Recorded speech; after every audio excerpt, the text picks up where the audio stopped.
이 부부는 영원한 젊음을 유지하기 위해 매일 엄청난 양의 알약을 삼키고 심지어 딸의 피를 뽑아 보관해 두었다가 정기적으로 자신들에게 수혈하는 끔찍한 짓도 서슴지 않습니다. 그들은 무수히 많은 딸들을 복제해냈고 작은 섬 하나를 통째로 사들여 불로장생의 생명공학 왕국을 세우려 합니다. 각계의 억만장자들과 함께 이 황금 같은 피를 누리기 위해서 말이죠. 10년 전 6살이었던 엘리는 부모에게 입양되어 외딴 바닷가 저택으로 오게 되었습니다. 지난 10년 동안 엘리는 단 한 번도 이 저택을 벗어난 적이 없었고 심지어 친구조차 단 한 명도 없었습니다. 부모가 그녀에게 희귀병인 루푸스, 홍반성 루푸스에 걸려 면역력이 약하니 함부로 외출해서는 안 된다고 세뇌했기 때문이죠. 엘리의 유일한 친구는 태블릿 속 AI뿐이었지만 그녀는 이미 이 가상의 친구에게 넌더리가 난 상태였습니다. 그러던 어느 날 엘리는 CCTV를 통해 바닷가에서 놀고 있는 한 무리의 10대 아이들을 보게 됩니다. 마침 오늘 집에는 수많은 부호들이 방문했고 부모는 불로장생 기술 프로젝트를 열띠게 홍보하고 있었죠. 엘리는 사람들의 시선이 소홀한 틈을 타 몰래 밖으로 빠져나갔습니다. 목발을 짚은 채 창백한 얼굴을 한 그녀를 보고 다른 아이들은 전염병이라도 옮을까 두려워 감히 다가가지 못했습니다. 오직 안나만이 그녀의 기이한 모습을 개의치 않고 친근하게 다가와 함께 놀자고 권했습니다. 하지만 곧 어머니가 그녀가 사라졌다는 사실을 알아차렸고 Find her. Shit. Oh, shit. We need you to come with us. Now. 엘리와 안나는 경호원들에게 이끌려 저택으로 붙잡혀오고 맙니다. I can't believe that you would do that. It was one light beer. Excuse me, who are you?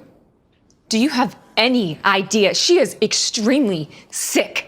아버지는 오늘 벌어진 일에 대해 조금 다른 생각을 가지고 있었습니다. 어차피 아이가 사춘기에 접어들었으니 진짜 친구 한 명쯤 사귀게 두는 것도 나쁘지 않다고 여긴 것이죠. 단지 그 활동 반경을 집안으로만 제한한다면 말입니다. 이렇게 해서 안나는 어머니에게 거액의 돈을 받고 엘리의 절친이 되기 위해 다시 고용되었습니다. 하지만 그들은 안나를 너무 과소평가했습니다. 의리 넘치고 죽음조차 두려워하지 않는 이 소녀가 그들의 완벽한 계획을 산산조각 내버릴 것이란 사실을요. 안나는 밖에서 다양한 스타일의 가발을 가져와 엘리에게 씌워주고 꾸미는 방법도 가르쳐 주었습니다. 두 사람은 매일 함께 시간을 보내며 금세 둘도 없는 단짝이 되었죠. 안나는 엘리로부터 친부모님이 일찍 돌아가셨고 6살 때 루푸스 진단을 받은 후 지금의 양부모에게 입양되어 이곳으로 왔다는 이야기를 듣게 됩니다. 그 후 안나는 이 모든 사실을 남동생에게 털어놓았습니다. 마침 남동생이 인터넷에서 알게 된 한 미스터리한 인물이 있었고 안나는 그에게 엘리의 병력과 그녀가 먹는 두 가지 약에 대해 알려주었죠. 그런데 그 미스터리한 인물은 그것이 루푸스 치료제가 절대 아니라고 말합니다. 더욱 끔찍한 것은 그 두 가지 약을 장기 복용할 경우 결국 식물인간이 되고 만다는 사실이었죠. 엘리는 지금껏 거대한 거짓말에 둘러싸여 있었던 것이 분명했습니다. 안나는 엘리 부모의 진짜 목적이 무엇인지 알 수 없었지만 하나뿐인 친구가 식물인간으로 변해가는 것을 두 눈 뜨고 지켜볼 수만은 없었죠. 그래서 안나는 엘리와 양어머니를 위해 아주 특별한 저녁 식사를 준비합니다. 식사를 마친 지 얼마 되지 않아 양어머니는 곧바로 의식을 잃고 쓰러지고 맙니다. 엘리가 다시 깨어났을 때 그녀는 이미 도망치는 차 안이었습니다. 하지만 진실을 알 리 없는 엘리는 절친이 자신을 납치한 악당이라 생각했고 필사적으로 차에서 뛰어내려 도망치려 했죠. 이로 인해 한눈을 팔게 된 안나는 마침 지나가던 대형 트럭과 정면으로 충돌하고 맙니다. 의식을 잃은 두 사람은 병원으로 긴급 이송되었습니다. 의사는 엘리의 혈액형이 극히 희귀할 뿐만 아니라 잦은 수혈이나 자가면역 질환 환자에게서나 볼 수 있는 고도로 비정상적인 펩타이드 다형성 수치를 띠고 있다는 사실을 발견합니다. 얼마 지나지 않아 양아버지가 병원으로 들이닥쳤습니다.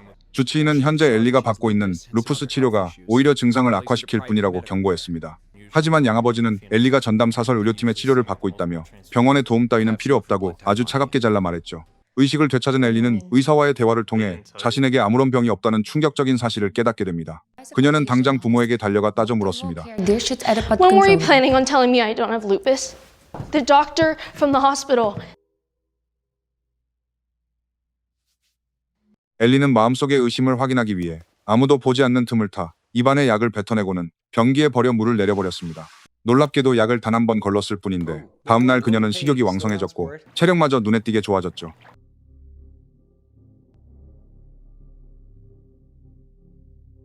엘리는 더 이상 그 약들에 의존하지 않기로 결심하고 남은 약들을 모조리 변기에 쏟아부었습니다. 하지만 곧 그녀는 몸에 이상이 생겼음을 직감합니다. 양치를 하던 중 갑자기 피를 토해낸 것이죠.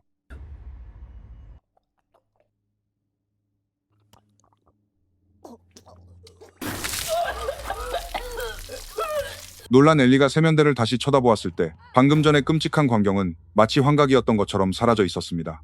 Wake up! Allie! Wake up, Allie, please! 알고 보니 이 모든 것은 안나의 악몽이었습니다.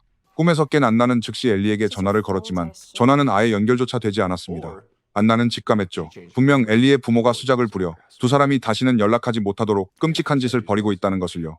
같은 시각 엘리는 부모가 주는 약을 더 이상 먹지 않았음에도 불구하고 그날처럼 활력이 넘치지 않았습니다.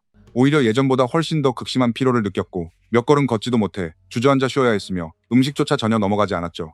그녀는 문득 깨달았습니다. 분명 음식 안에 약이 섞여 있을 것이란 사실을 말입니다. 그래서 그녀는 매번 식사를 마친 후 화장실로 달려가 먹은 것을 전부 토해냈습니다. 그러면서도 부모 앞에서는 여전히 병들고 힘없는 척 연기를 해야만 했죠. 게다가 엘리는 매일 밤 자신이 잠든 틈을 타 어머니가 몰래 건너편 서재로 향한다는 사실도 알아차렸습니다. 그곳에 분명 어떤 비밀이 숨겨져 있을 터였습니다. 그녀는 조심스럽게 어머니의 뒤를 밟기 시작했습니다. 분명 1초 전만 해도 어머니가 방에 들어가는 것을 똑똑히 보았는데 문을 밀고 들어가 보니 방 안에는 아무도 없었습니다. 직감이 그녀에게 말해주고 있었죠. 이곳에 분명 비밀 공간이 숨겨져 있다고. 이곳저곳을 샅샅이 뒤진 끝에 그녀는 정말로 숨겨진 스위치를 찾아냈습니다. 하지만 안으로 들어가려면 비밀번호가 필요했습니다. 엘리는 몇 번이고 번호를 눌러보았지만 모두 실패했습니다. 그러다 문득 자신이 입양되던 날 찍었던 영상이 떠올랐고 그날의 날짜를 조심스럽게 입력해보았죠. 철컥 문이 열리고 통로를 따라 조심스레 발걸음을 옮기던 그녀는 이내 경악하고 맙니다. 그곳에는 피가 가득 담긴 혈액팩이 2대의 냉장고를 꽉 채우고 있었으니까요. 그리고 부모는 그 옆에 나란히 누워 자신의 몸에 그 피를 수혈하고 있었습니다.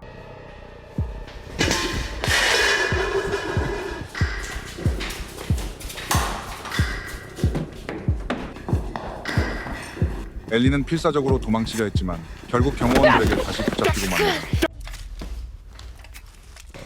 That's my blood in your veins, isn't it? You're both monsters! 이로써 그녀는 마침내 모든 진실을 알게 되었습니다. 그녀가 앓고 있던 것은 다름 아닌 약물 유발성 루푸스였습니다. 즉 약물의 부작용으로 인해 홍반성 루푸스와 똑같은 증상이 나타났을 뿐 약을 끊으면 서서히 회복되는 병이었던 것이죠. 하지만 그녀의 혈액은 영원한 젊음을 유지하게 해주는 기적 같은 효과를 지닌 극히 희귀한 것이었습니다. 그녀의 피 한 팩은 무려 20만 달러에 거래되고 있었죠. 그렇습니다. 부모는 전 세계의 부호들과 그녀의 피를 나누며 끔찍한 탐욕을 채우고 있었던 것입니다. 그 후 그들은 엘리에게 진정제를 주사했지만 그녀가 이미 몰래 결박을 풀어냈다는 사실은 전혀 눈치채지 못했습니다.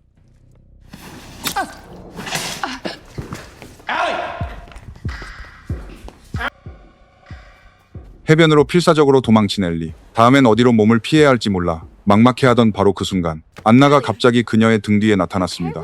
하지만 기쁨도 잠시. 엘리의 양아버지가 경호원들을 이끌고 코앞까지 추격해왔죠. 다행히 짙은 어둠 덕분에 경호원들은 두 사람의 흔적을 발견하지 못했습니다.